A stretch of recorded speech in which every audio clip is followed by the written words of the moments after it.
human behavior in relation to the built environment, which just means that we analyze the way human beings live, work, and play in cities, and how that process is structured by the infrastructure of the built environment.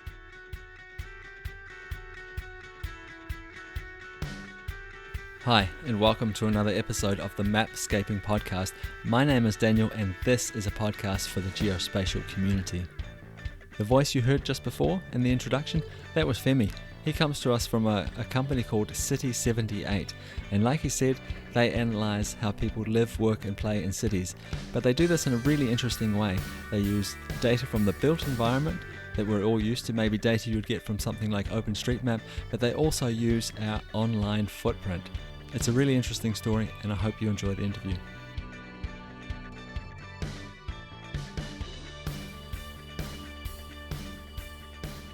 Welcome along to the show, Femi.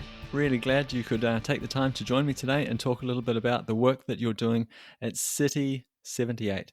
Now, on your website, you've got some really great marketing words there, and it says City 78 distills consumer behavior and place identity. We need some background here. Can you give us a little bit of background first about yourself and then what it is that City 78 is doing? Oh yeah, by all means. First of all, thanks for having me. It's great to be on your show.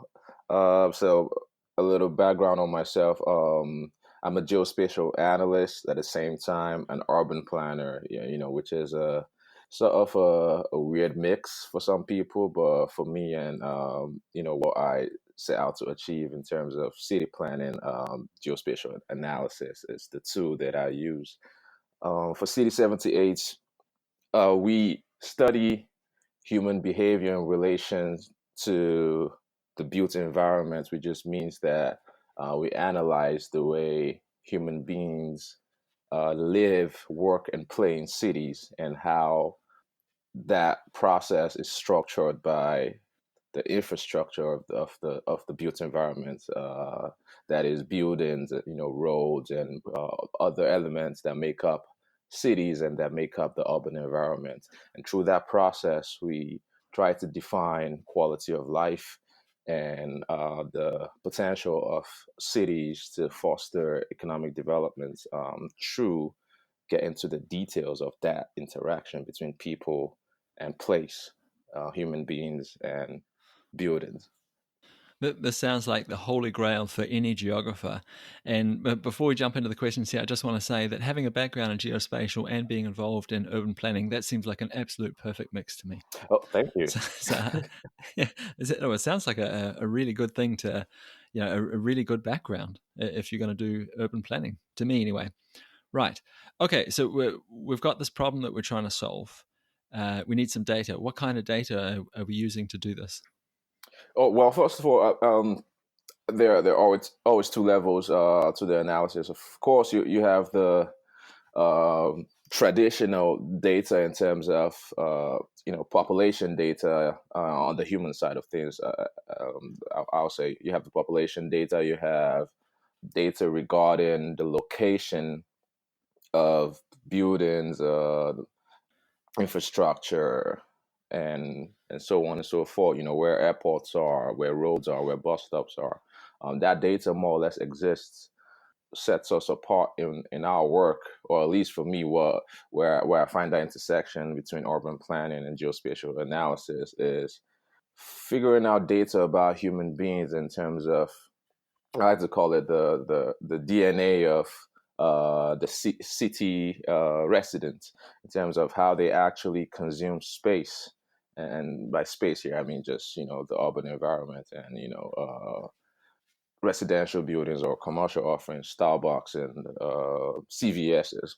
How do people consume those spaces? What first of all, what brings them to a certain neighborhood or a community? Why do they stay there?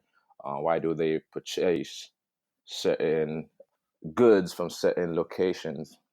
And figuring out that data is more or less a survey, right?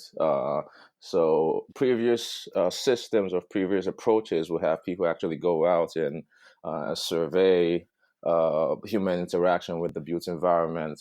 Maybe sit down at a corner and count people. Count how many people cross the intersection, or just observe what people do. Do they sit down at park benches that are part of the park infrastructure, or do they go past it? And people record all of that. But that's another level to the analysis in terms of the fact that people now use mobile phones. We're in a society, we're in this stage of the evolution of technology, that everyone has a mobile phone. Is almost an essential commodity now. It's almost like a body part. So that just sort of blows open the sample size in terms of conducting those similar surveys to understand that interaction between human and space, between human and their built environments, by plugging into platforms where people actually drop comments or leave reactions that can be geocoded, or that can be literally tagged to particular locations. So, for instance, if I was waiting for a bus at a bus stop and the bus came late, and I went on my use my phone, maybe Google, to just leave a comment that this bus always comes here late, and that is a comment that's publicly posted. It's like you're contributing to the urban realm through a virtual connection, or a virtual coffee house, if you will. You're just leaving your reaction about the experience of that point in that time, and people like us can now go in and use your contributions to evaluate the performance of space, or the performance of a particular location. So when you mix that with like traditional data, census, and the traditional data and information already available, it starts to give you a more wholesome picture about the performance of space. Firstly, I just want to say I love the fact that you're so positive about that. Somebody sitting in a bus stop complaining, and you're viewing this as a contribution to the urban environment, and a way of enriching the urban environment. And I guess in terms of your work, it is. They're leaving that digital footprint out there in the world, and someone can come along and say, okay, well, this emotion, this feeling, that this sentence, this is attached to this space here in the world, and then you can start to make some assumptions based on that. But it sounds like a really difficult problem to solve. This, like, I understand that we have great access now to the built environment in terms of data anyway. But this other side, what we do in that environment, which is the important thing, our interactions, I think anyway, that's a really important thing. How do we measure that? And I think here again, the holy grail is perhaps the mobile phone that we all have with us all the time, and then people leaving these comments out there in the world. But I'm assuming that doesn't make it a completely easy process, even though we have access to some of this data. I mean, it has to come from different data sources, I'd imagine. There must be a fair bit of filtering of this data that goes on. Can you talk us through that process? Oh yeah, by all means, and I think it's a general problem. So it's a gift and a curse, because we have new data sources, and every day data is being generated. I'll give you an example. When buses run through, this is a bus example again. It's like I love buses, but when buses run through, bus stops, there's actually a spreadsheet that gets generated by each bus. It got here this time, it left at this time, and it populates every day. So at the end of the day, in a city that has, say, 2,000 bus stop locations, they have this humongous amount of data for just one day generated by just bus circulations. So we have so much data being generated. That's not a problem these days. The problem is, how do you convert that data into information that sort of speaks to actionable goals and actually solves problems. So the same problem is what you will find in terms of analyzing sentiment, or analyzing comments that people drop and post on public platforms, or whatever, even send in through structured surveys. How do you take that data and turn it into information, and turn it into neighborhood perceptions that actually pinpoint problems that the neighborhoods have, and help in formulating solutions to those problems. What we do is, this is where we plug in another level, or another layer of analysis, and we use natural language processing to actually analyze those sentences, those phrases that people live on public platforms, and it turns that analysis into sentiments and scores them to be negative or positive. So if I say, using the bus example and the bus stop example again, if I actually said, this bus stop is so efficient, it's so close to my house, and because of this, I'm able to commute easily and get to my locations on time. That will actually be analyzed to be positive, first of all, but not just positive. It now breaks it down into topics, because in that sentence, I mentioned closeness to residents. I mentioned efficient transportation. I mentioned it helps me, get to my location on time. So it now breaks it down to those topics and analyzes my sentiment and scores each topic to be negative or positive. So just imagine at that level, blowing up the sample size to, say, 500,000 people, and you start to get these topics that correspond, topics that you can actually now base action on or plan towards, in terms of those that highlight certain problems in the urban neighborhood, or those that pose certain solutions or opportunities, if you will. This is really cool, because I think that we've talked a little bit about that built environment. Of course, we understand where we get data from, and now thanks to you, we understand a lot more about how we convert our digital footprint, the things we're saying on the internet and geotagging, into data that we can use. I can see a few challenges around using natural language, for example. Like sarcasm, that would be a difficult thing to code, I imagine. Oh, great, the bus is always late again. Like that might be, Yeah. that could create some problems, but that's a part of us. That's what humans Mm-hmm. do. They're emotional and they like to make fun and things like that. But yeah, I really like this, and I wonder sometimes if the good people at Facebook, Twitter, and Instagram realize that when they allowed geotagging, that people like you were going to come along and collect this data and turn our cities into better places based upon it. Yeah, I don't think they do. I mean, before I started doing this, I didn't think a thing about tagging my posts, putting the location before I send it, and it was speaking to that, right? Every time I sent out certain posts with a location using social media, it was never about an urban problem. It was always that I'm having fun here, or this is happening here. Very rarely do I take a picture of a pothole and tweet it and add a location. Yeah. So speaking to that, we don't necessarily use a lot of social media in our analysis. Facebook, Twitter, or Instagram.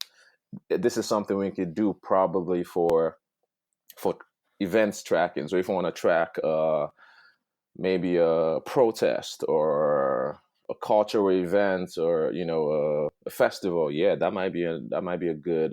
Those might be good platforms to analyze. But the problem we find is that most posts, most social media interaction are not necessarily tagged to a location. They might just be tagged to a general area. Say, I'm tweeting from Boston. I could probably know from your profile that you are in Boston, and you're most likely sending your tweets that have certain topics from that general area. Now that poses a problem for us, because the way we've designed our approach, we've designed it to be able to operate at a neighborhood level, where you can analyze 2 or 3 blocks within a neighborhood, and from there pinpoint, the problems that actually happen. And it's like participatory planning is what we call it, and it poses a problem if you cannot actually sort of interact with the residents of the built environment at that intimate level of 2 neighborhoods, or even 3 or 4 blocks or 2 blocks. And that's why we don't necessarily use a whole lot of social media analysis in our process. But in terms of platforms like, say Google, for instance, it's more all encompassing. because almost every address is registered on Google. You find bus stops, you find parks, you find it just ranges. You find metro stations on Google. Like people actually live comments in places that you will least expect. So that's why we sort of lean towards platforms that have a more robust data set than others that don't necessarily do. Yeah, but it sounds like you could go either way here. It sounds like, or I should say, it sounds like it depends on the problem you're trying to solve. Like you said before, if it was a social event, if it was a festival, maybe social media is the way to go. If it's more like what are people doing in their everyday lives, perhaps Google's the source. But I think this is the case regardless of what problems we're trying to solve in terms of geospatial data. I mean, we're always going to be dragging in lots of different sources depending on the problem. Okay, so we've got our data and we understand how to filter it and we understand how it's going to be linked together, in this case, spatially. What problems can we solve with this data? What would be some of the use cases for this process that you've built? Yeah. A perfect example would be for neighborhoods trying to reestablish their economic potential. So neighborhoods that might be suffering from high vacancy rates, for instance, in terms of both businesses and even residents, or just neighborhoods looking to brand themselves a certain way. There's this problem. I feel there's this problem with urban development now that everyone is, just building the same kind of neighborhoods that just replicating the same structures, the same level of development. That poses a problem where neighborhoods are no longer distinct.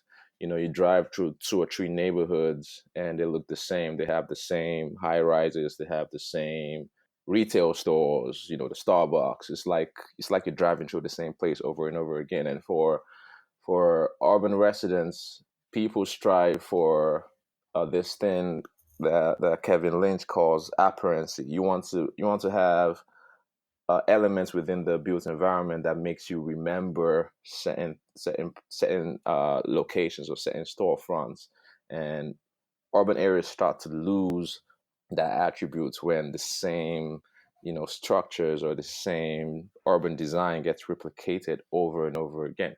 But this would help people, this approach helps people actually hone in on what might be unique about their environment. So for instance, if we run our analysis and you find people talking about a particular crap shop that has been in the neighborhood for years, and they've been going there, and you find a high volume of people talking positively about having repeat visits, or they've been here for years and there's history in this place. Guess what? You might want to keep that crop shop when you're redeveloping, or you might just want to build out your whole neighborhood brand around, that element or two or three other elements that you find that speak to the neighborhood history, or at least that builds in a particular identity into the neighborhood. That way, your neighborhood will be different. You can set your neighborhood up for as a unique place. And what we found is that unique places actually perform better, or are set up better to be in competition with other neighborhoods or in other cities, in the fights for attraction of international offices or more retail or residents, or just making people come there over and over again. So that will be one application of our approach. The other one is just the general getting the pulse of your neighborhood or of your city, for instance, and being able to pinpoint problems quickly. If people are talking constantly about an intersection that makes them feel unsafe, guess what? You might want to look into it and figure out if what they mean by them feeling unsafe is about how it's not designed for pedestrians, or maybe it's not well lit, and when they walk through there at night, maybe they feel they'll get robbed, or they feel for their safety, or whatever the case may be. And it just ranges depending on all those topics. And we actually have what we call the neighborhood performance index that scores those. After scoring those topics, it aggregates it, and sort of places it on this index, on this scale to define topics that pose as threats for the neighborhoods, topics that pose as opportunities for the neighborhoods, and topics that serve as strengths and those that might be weaknesses. In that way, place managers or city councils and counties can actually use that to sort of track neighborhood performance and pinpoint locations of interest that are sort of spoken through topics. So you said some really, really, really interesting things there. And two of the things that really stood out for me was firstly this idea of branding space, of branding neighborhoods. And I find it really interesting that marketing leads the way in so many things. And in terms of technology anyway, like a new tool, it becomes available to the market, Yeah. and marketers are on it, because they know from experience, if I can figure out how to use this, Of course. I have a huge advantage in terms of the businesses that I'm representing. But here you're talking about branding space, and you're talking about people's identity, and you're doing it in a way that suggests that there's competition between these neighborhoods or cities, and there is. So there's nothing wrong with that, but I just think it's a really interesting concept. It's something that I hadn't really thought deeply Yeah. about before. And the other one that I really noticed was you talked about being proactive. So this is an opportunity for organizations that have a stake in the city to be proactive, instead of just Mm-hmm. waiting for the crime statistics to tell them, hey, we should do something with this neighborhood here, we should look at this alleyway, or waiting for the police reports to say, hey, there's always accidents at this corner here. Here's an opportunity to be proactive and go in and say, hey, look, we can see people are complaining about this, that they don't feel safe, they're scared, they're whatever, there's negative sentiment about this area. Let's go in, be proactive, and have a look at it and see if we can solve it before we have to be the ambulance at the bottom of the cliff. Yeah, that is spot on. It's taking the Jon Snow approach, but not waiting for the tragedy to happen. Being proactive, not waiting for the neighborhood to break or the problems to happen before you're now going to solve it. Because most times when those problems happens, either involves it's at the detriment of either human life or the quality of human life, or even urban investment. So you don't want to wait until a neighborhood become blight takes over the neighborhood, or people just vacate a neighborhood before you now start to define the problem and try to figure out approaches of solving the problem. You want to know from the bat, from the get-go, that all right, that we might have certain threats to this area, to this neighborhood, and from there try to devise policy action or actual branding for the neighborhood, just to make sure that it can compete. And speaking more to the earlier points of how neighborhoods are in competition, place identity, I feel, is connected directly to the ability for neighborhoods to excel and achieve competitive advantage. There's a reason why places like New York, London, Milan, and other cities of that strata would probably never become obsolete. Would probably never have this problem of, oh, we're trying to compete or we're trying to attract investments, because they have such huge identities and people know them for particular things, and that's why they'll probably never have that problem. But for other, turn it to the neighborhood scale, there are neighborhoods that are still struggling to define that identity, and that's why it'll be hard for those neighborhoods to be able to compete if they do not sort of hone in on certain identities and have certain elements attributed to them that are unique. So yeah, that's definitely a huge part of what we do in terms of taking the pulse of the neighborhood, and we found that is one of the hugest value adds for place managers in terms of just defining the economic ability of their neighborhoods to perform and to compete in international and local markets.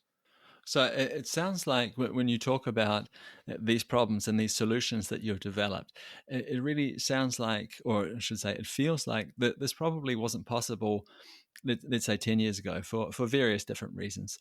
Now it is possible. Now we have these solutions in place. We have these possibilities, to monitor, to be proactive, and to brand. What does the future look like for this kind of analysis? Yeah. And you're totally right. The future. I love it when people ask about the future, because I'm always thinking about application in the future. First of all, I think we spoke a little bit about the application in the future in terms of being proactive. So we've gotten to a stage where we don't necessarily need to carry out these surveys or these studies for 5, 10 years to figure out how many people use an intersection, or do people drive more when they're closer to a metro station? And these are just examples. But the traditional approach has been to, survey for a long time so you get a sample size that you can now confidently base recommendations on. Same approach is what we sort of go by, but the fact that we are able to just analyze a larger sample size speeds up the process, and we're able to pinpoint problems, pinpoint areas of interest, and sort of start the process of devising solutions to these problems. And at the end of the day, of course, studies might still take 5, 10 years, but the fact is that it's more like you're a census of today, because in relation to our approach, the fact is that cities are becoming more populated than ever before. For the first time in man's history, more people currently live in cities than ever before, more than half of the world's population. And the UN forecasts that would go even rise above, beyond half in the next few years. So we have a situation on our hands where people are constantly moving to cities. That is why the approach has to sort of match that level of population growth in cities. So for future analysis, the fact that the city population is rising demands tools that are able to catch up with the changes. And I feel that finding ways to analyze urban problems quicker and prefer solutions that are spot on would be sort of the direction at least me and my team will be going for the foreseeable future. And in addition to that, there's this need to also communicate your findings to the public, or at least first of all get them on board in terms of making them understand what the approach is and what you're trying to achieve. Because also, and we should talk about this too in relation to the analysis of post and what people publicly post. There's also the question of privacy. How far do you go? For us, we don't necessarily we don't have information about who these people are. We don't we try to draw the line in terms of still keeping the people's privacy, keeping them anonymous, but at the same time making sure we get the elements that they contribute to the urban realm, elements that would help actually augmenting their experience in space and increasing quality of life. But I feel it's essential to communicate that fact to people.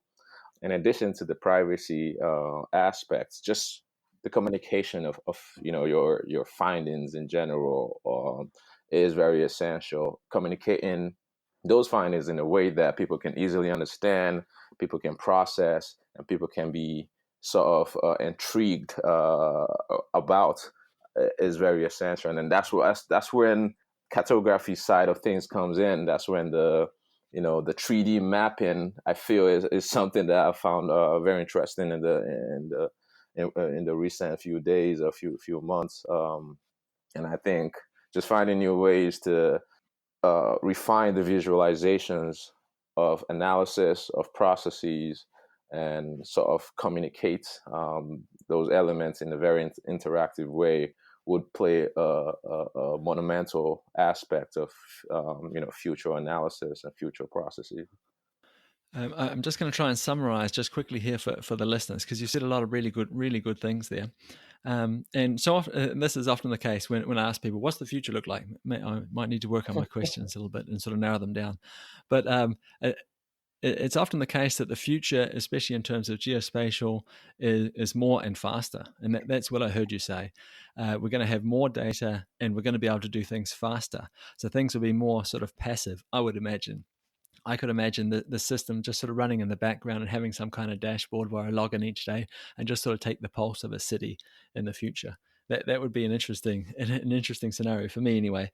You also mentioned privacy, and I think that's really important because people aren't necessarily posting these things on the internet to have them used in any other way than just as a message to their friends.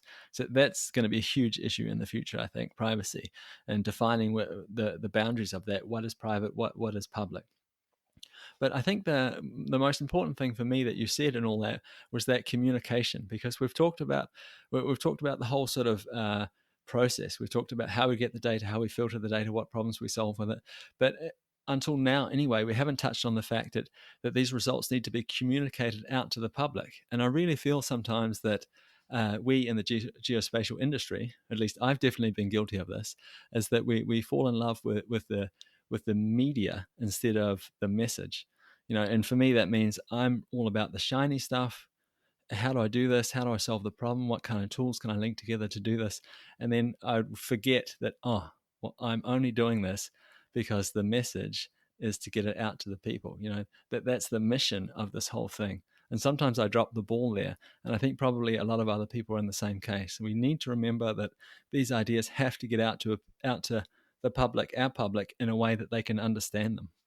100%. I mean, and it's so the problem I try to solve, or we try to solve most times, and we always sort of check ourselves. And you're definitely right. It's easy for you to just be so engrossed in the analysis and tying data sets together that you forget that, okay, I'm actually supposed to communicate this to people, make people understand, because not everyone is a geospatial analyst, or not everyone understands geoprocessing to certain levels. So the challenge is always the communication, and a good example is the fact that people don't like to look at spreadsheets. For me, I lose interest personally when someone is given a talk and pulls up a spreadsheet and shows me a data set of 1,000 columns. The brain switches off, which is one of the problems that mapping can solve. A map can tell you a million stories just in one view. You can pinpoint certain elements or certain messages that are being communicated. And the funny thing is that, or the good thing is that you can always come back to it. You look at it again, it gives you a different message this time, or you use it as a tool to run through analysis, or whatever other level of analysis that the audience might be attached to. So I feel that communication, of course, is very essential. And I mean, our work also is the public has a certain role to play. If those comments were not being dropped on public platforms, there'll be an aspect of the analysis missing. So in the future, looking into the future, of course, devising ways that brings the public further in to the discussion, particularly in terms of interactive mapping. So you see cases where you actually allow the public define their experience by giving them more power to whatever switch layers on and off, or zoom in and out, or just play with it. I think that level of interaction is essential to foster that public input in analysis. And looking into the future, I see us sort of honing in on that aspect and going past just interactive maps, and making sort of the public own the discourse and actually go further and maybe even map out areas themselves, or say, oh, this is an area you should be interested in, or draw in their own points, because at the moment we're using Google, right, which has predefined points and locations, and that's where we draw data from. Or imagine a situation where people can actually drop a point in a certain location and say, this intersection is horrible, someone has to take a look at it, or whatever the case may be, just taking the same approach of public interaction with the built environment, or participatory planning, but just at a more detailed scale, a more intimate level. And I think those are the opportunities that this approach and this new technology presents for the future. Definitely. And I think, well, once again, you highlighted some really important things there. And I personally can see the role of a geospatial communicator, I guess you could call them, for lack of a better title, and cartographers in general. They have a huge role to play in all this, in terms of getting information out to the right people and presenting it in a way that people can understand it easily. Femi, I really want to thank you for coming along today and giving us this insight into your work and what you see as the future of this process and the future of geospatial in terms of the urban environment and the way we interact in it. But before I let you go, I just want to know, where can we go to follow along with you and your work? Oh, by all means, thanks for having me. I think the website will be the best place to go, and I also have a social media account. So the website of my organization, it's ct78.org. There we have general synopsis of what we do, projects we've worked on, and things coming in the future. In addition to that, I have my personal Twitter page where I post interesting stuff. So it's ADELAKUNAO. That's my Twitter handle, and we could have discussions there. I'm very open to discussions about city planning and mapping and cartography. So feel free to follow me and engage in those discussions. Femi, thanks again for coming along today. I really appreciate it. Thanks for having me. This was a nice conversation, very high level. I enjoy such conversations. And that's it for another episode of the Mapscaping Podcast. My name is Daniel, and I would greatly appreciate it if you would share this podcast with a friend. As always, you are also more than welcome to reach out to me on social media. That's at Mapscaping on Facebook and Twitter, and map_view on Instagram. I would really like to hear from you. Thanks very much. See you next week. Bye.